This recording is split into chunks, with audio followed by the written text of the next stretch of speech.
بسم اللہ الرحمن الرحیم۔ لاکھوں کروڑوں درود نبی اکرم صلی اللہ علیہ وآلہ وسلم پر اور ان کی آل پر۔ ناظرین کرام، السلام علیکم ورحمۃ اللہ وبرکاتہ۔ مشہور ہندی طبیب صالح بن باہلہ نے خلیفہ ہارون الرشید کے چچا زاد بھائی ابراہیم بن صالح کے علاج میں ایک مرتبہ اپنی حذاقت کا ثبوت پیش کیا، جس کو مرض سکتہ لاحق ہو گیا تھا۔ ابراہیم کے بارے میں یونانی طبیب جبرائیل نے یہ پیشین گوئی دی تھی کہ یہ چند گھنٹوں سے زیادہ زندہ نہیں رہ سکے گا۔ اس واقعہ کی تفصیل اس طرح بیان کی گئی ہے کہ ایک مرتبہ خلیفہ ہارون الرشید کے سامنے دسترخوان بچھا ہوا تھا، کھانے کا وقت تھا، لیکن اس وقت جبریل غائب تھا۔ خلیفہ کو یہ بات بری لگی اور اس نے جبریل کو بہت برا بھلا کہا۔ اتنے میں جبریل آن پہنچا۔ اس نے جب دیکھا کہ خلیفہ اس کی غیر حاضری سے برہم ہے تو اس نے خلیفہ سے کہا، امیر المومنین، آپ بجائے میرے اوپر ناراض ہونے کے اس بات پر غم منائیے کہ آپ کا بھائی ابراہیم بن صالح بہت بیمار ہے اور میرا خیال ہے کہ وہ رات تک مر جائے گا۔ ہارون الرشید کو یہ سن کر بہت تشویش ہو گئی۔ اس نے فوراً دسترخوان اٹھوا دیا اور اپنے بھائی کے اس حال کو سن کر رونے لگا۔ خلیفہ کی یہ حالت دیکھ کر وزیر اعظم جعفر بن یحییٰ برمکی نے خلیفہ کو یہ مشورہ دیا کہ صالح بن باہلہ زیادہ تجربہ کار ہے اور وہ ہندی طب کا ماہر ہے، اس لیے ابراہیم کا علاج اسی سے کروایا جائے۔ چنانچہ اس کے مشورہ پر صالح بن باہلہ کو بلوایا گیا اور اس کو اس کمرے میں لے جایا گیا جہاں ابراہیم موت و زیست کی کشمکش میں مبتلا مردوں کی طرح بے حس و حرکت پڑا ہوا تھا۔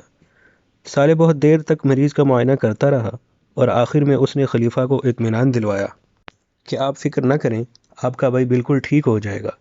خلیفہ کو صالح کی بات سے کافی اطمینان ہوا، لیکن تھوڑی دیر بعد ہی خلیفہ کے پاس خبر پہنچی کہ ابراہیم کا انتقال ہو گیا ہے۔ یہ سنتے ہی خلیفہ کے ہوش اڑ گئے اور اس کے غصے کی کوئی انتہا نہ رہی، لیکن صالح نے خلیفہ کو اس بات کا یقین دلایا کہ آپ کا بھائی زندہ ہے اور وہ ابھی کسی حالت میں بھی مر نہیں سکتا۔ اس کا علاج آپ میرے اوپر چھوڑ دیجئے۔ اگر مجھے اس میں کامیابی نہیں ملی تو میں ہر سزا بھگتنے کے لیے تیار ہوں۔ اگر آپ کو میری اس بات کا یقین نہ ہو تو آئیے میں آپ کو کرشمہ دکھاؤں۔ یہ کہہ کر صالح بن باہلہ ہارون الرشید کو مردہ کے پاس لے گیا اور اس کے پیر میں سوئی چبھوئی۔ رد عمل کے طور پر مردہ ابراہیم نے فوراً اپنے پیر کھینچ لی۔ صالح نے ہارون سے کہا، آپ ہی بتائیے کہ کیا کوئی مردہ اس طرح سے حرکت کر سکتا ہے اور اس کو درد کا احساس ہو سکتا ہے؟ ہارون نے کہا، نہیں، ہرگز ایسا نہیں ہو سکتا۔ اس کے بعد صالح نے حکم دیا کہ ابراہیم کو تنہا کمرے میں چھوڑ دیا جائے اور اوپر سے کفن وغیرہ ہٹا کر غسل دیا جائے اور اس کو اس کے اصلی کپڑے پہنائے جائیں، ورنہ وہ اپنی یہ حالت دیکھ کر خوف کی وجہ سے دم توڑ دے گا۔ ہارون نے ایسا ہی کیا۔ پھر صالح نے ایک لمبی نلکی لے کر اس کے اندر تل چکنی کا سفوف بھر دیا اور دوسرے سرے کو ابراہیم کی ناک میں داخل کر دیا۔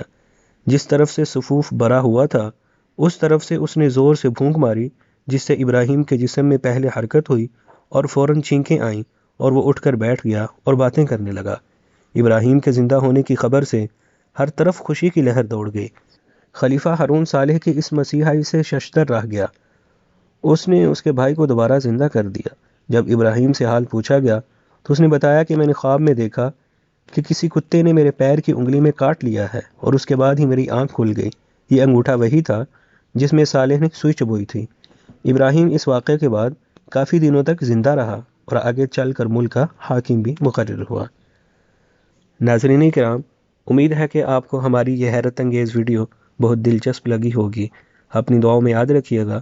پھر ایک نئی ویڈیو لے کر کے حاضر ہوں گے، تب تک کے لیے اجازت دیجیے۔ اللہ حافظ۔